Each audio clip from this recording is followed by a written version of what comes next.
A good example, you've probably seen these 10-hour videos where it's like just a shot for 10 hours. Now, I've watched it twice. now we joke about it, but in actuality, I wonder who actually sat there and watched it for 10 hours. I'm sure somebody did. But okay, a couple of you did. Wow. Not too shy. But the majority you just laugh at the idea that there's 10 hours of this. And even at the idea that someone would sit down and possibly watch 10 hours of this. So that's a good example of just something and stretching it out as long as you can and making it work. Because it's seeing just how long the writers can get away with something. Because you could argue something that long is just extremely easy. I'm not going you know, just repeating a joke or going on with one joke and just seeing how long you can do it. And it is sort of an interesting reversal because it's seeing how long you can take it. And that's a very interesting sort of flip over. Yeah, I haven't seen Tim and Eric, but apparently they do a lot of that, where they just see how long they can test the audience patience. And there's definitely a crowd for it. I'd be lying if I said it was a large crowd. But there's definitely people that do at times, like especially if there's something where there's a lot of fast humor, somebody throwing in a very slow joke can be very humorous. And again, there's something comical about how much the entertainer is insulting you and seeing how long you can take it. So that can be done. And it can be done very effectively. It is trickier though, and it's tougher, but it can definitely be done. Now with that said, let's talk a little bit about satire.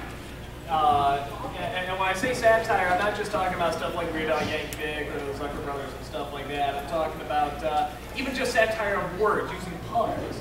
You know, stuff that sounds humorous. And now people say, I don't really do agree with this, I personally don't, but they say that puns are the lowest form of humor.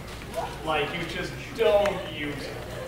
It's all like with anything, it's all on how it's done. Correct. There are horrible puns. You want some of the worst, go to the Flintstones. Put rock there and stone there and make that show. The rest is punniness. You know, I mean, I'm not a fan of Flintstones. And now once or twice, you know, you can get some good ones in there, but for the most part, it's just that kind of joke. You want good ones? Go to the Daily Show. Whenever they do a story and you see that little caption there with the title is always a pun, and half the time, Jon Stewart has to pause because the people are laughing so hard at that caption. Chastises the audience. That's my favorite. That's my favorite too. It's like it gets a really big reaction, and you'll gotta pause. Really?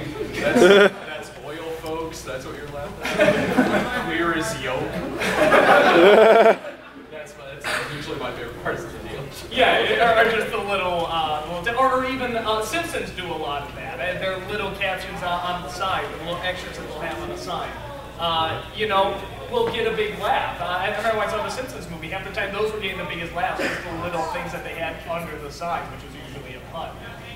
So I would say don't believe that when they say puns are like the lowest form of humor. I'd say don't rely on them, because then you get the Flintstones. But at the same time, you don't have to ignore them. It's all, like he said, it's all about how it's done, how it's delivered. And usually the more it can sound like the word and the more it can sort of connect to your subject, the better. You know, or again, anything that connects to some sort of form of misery too is also pretty funny. You know, if you just, like actually the first rock pun from Flintstones was probably pretty funny, you know, or putting stone in or something like that. It just keeps going and going and going.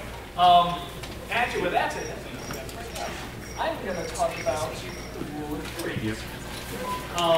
Rule of threes, a lot of you may have heard of. This is where, how many times can you do a running joke? I usually say 3. You know, the first time, you know, somebody's like, you know, don't drink that. He drinks it, spits it out. You know, he gets a laugh, you know, whatever the situation is. And then some time goes by, and he comes back, he does the exact same thing again. Don't drink it. He does the exact same thing. The third time, almost always, there has to be a variation. You have to do something different. The second time, you can do it exactly the same, because you can't believe the character was stupid enough to do it again. or that the movie or the show, whatever, would do the joke again. But by the third time, you have to do a variation. You have to have him, pick up, don't drink that. He was in the dance room and it's like... Yeah, that's an example. I always drink what's put in front of me.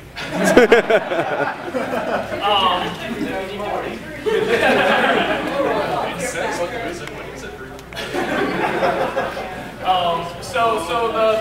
So by the third time you have to do a variation, you have to stretch it out, and they say usually stop at 3. That's usually the wiser choice. You can keep going. You can keep adding to the joke, but that's it. You have to add to it. If you keep just reusing it over and over and over, it's going to get tiresome. I have learned this the hard way with a lot of my running jokes. And that, by the way, is a good example of a joke that's going too long and how long I can get away with it. Because I don't do any variations with that, like ever. I think the one time I did was with Phelan, a crossover with Phelan. That's because he was like, I'm sick of this joke! I'm going to kill this joke! So that was like the one variation.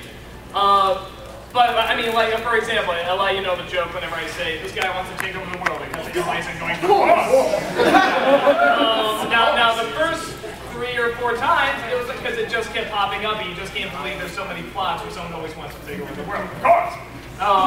But after a while, I can't rely on it, and I'll have, like, I'll say, take over the world, and the clip will try to get it, but I'll try to force it out. I don't want the clip. I'm trying to get rid of it, blah, blah, blah. Or another clip, I'll be like, no, I know it's coming, but you can't force me to get it. You can't, boom, it hits me or something. You always have to do a variation, and you have to be aware when you don't have any more to do. I've retired that joke for a while now, because there's just nothing else I can do with it. You have to know when to stop. Even with the long jokes. Eventually at some point they usually have to stop. Yeah, I guess you could make an argument that the joke could still be going. I could technically keep bringing timing back, but I'd have to have a long series of time. So that's the rule of 3, and that's what people usually say. How many times can you do a joke? They usually say 3. But I would definitely argue you can go more, but you have to do variations, and by the third one there has to be a variation, because then people are going to get sick. There has to be something different. Now with satire, this will probably be good for you to talk about too, because you do stuff like 80s dance, and you satirize a lot of 80s stuff. And let's talk about bad satire first. We'll talk about how it doesn't work and then how it does work. What are some of these, I don't even remember the name of it, epic movie, yeah, or Meet the Spartans and stuff like that. The scary movies people sort of debate, but I mean the things with like that we can talk about epic movie and Meet the Spartans and stuff is because, I mean, and this is pretty well known, they were doing these clips, they're showing these clips from these comedies, or these other famous movies before they saw the movie. And that's pretty well, so like I think in epic movie they had Jack Sparrow and Magneto and stuff like that before they saw Pirates, they saw X-Men 3 and stuff like that. They just wanted the references. A lot of them weren't epic movies. Like they're also supposed to Nacho Libre. And that's another good example. Nacho Libre was not a hit. They thought it was going to be a hit. That's why they put it in there. But they didn't see the movie. But the reason those don't work is because they're not connecting to the film. They're not connecting to what they're satirizing. It's a reference. Hey, this looks like something from X-Men 3, but it's not making fun of it, and it's not connecting to anything they're talking about. The satire has to have a connection to what you're satirizing. And again, it usually has to point out something negative. Now, something with that said, like, you satirize a lot of 80s stuff, or the stuff you satirize, you really like. Like, what's that movie where Ryan O'Neal goes, oh God, oh geez, oh man, oh, what was that? I know the clip more than I know the but yeah, it's this line that Ryan O'Neal does that is so horrendously bad and over the top. It's said to be like one of the worst reads of all time. Yeah, it was a read that wasn't actually intended to be in the movie. But the director really liked it. Like, screw it, putting it in there. So yeah, with that you get to work with a lot of different cliches, stereotypes within that set genre. And it's sitcoms, stuff like these. The thing called Soft with the 90s softcore Skinamax thing.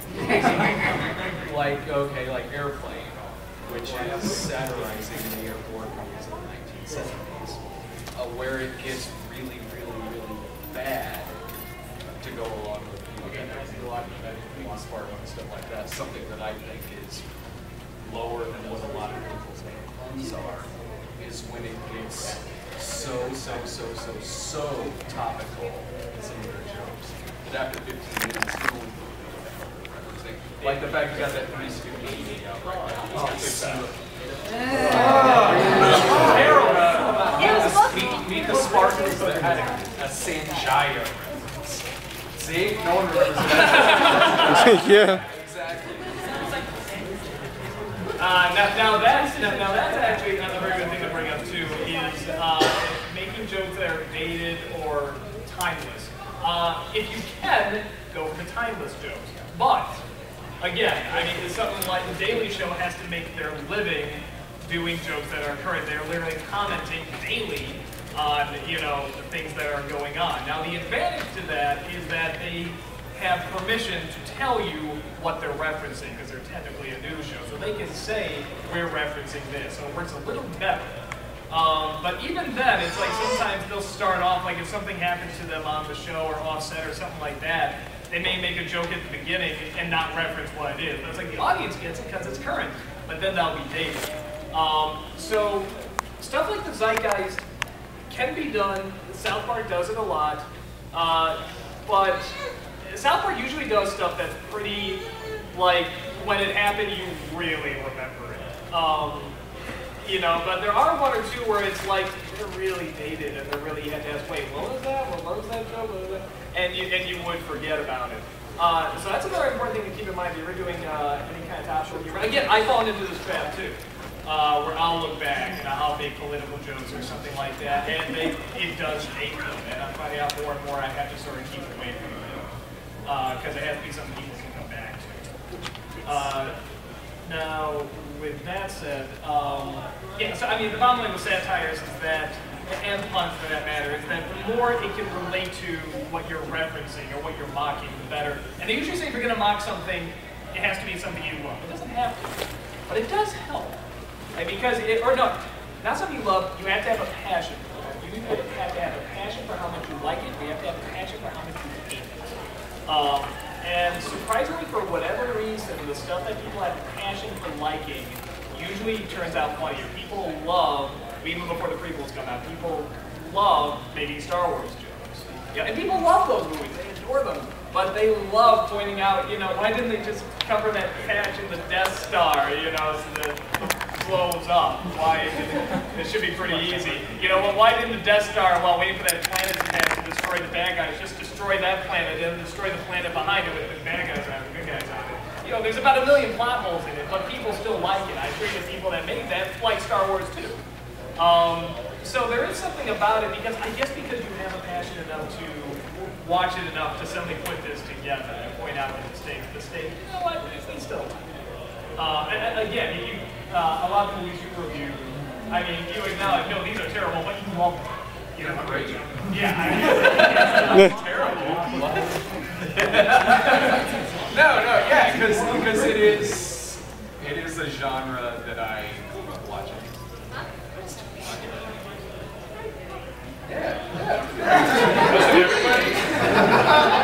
Not so much that, but more something like, okay, Caligula. Yeah. Caligula, or the slasher movies, or blaxploitation movies, stuff like that. More so that than Sasquatch, because how weird a bunch of people. So yeah, it's fun to work in that genre where. I was ahead of it. Way ahead of his stuff. That's an example of a good one. The porno spoof titles do touch incredibly well. There's one I got at home that's a 70s porno spoof of Jaws, and the name of it is Gums.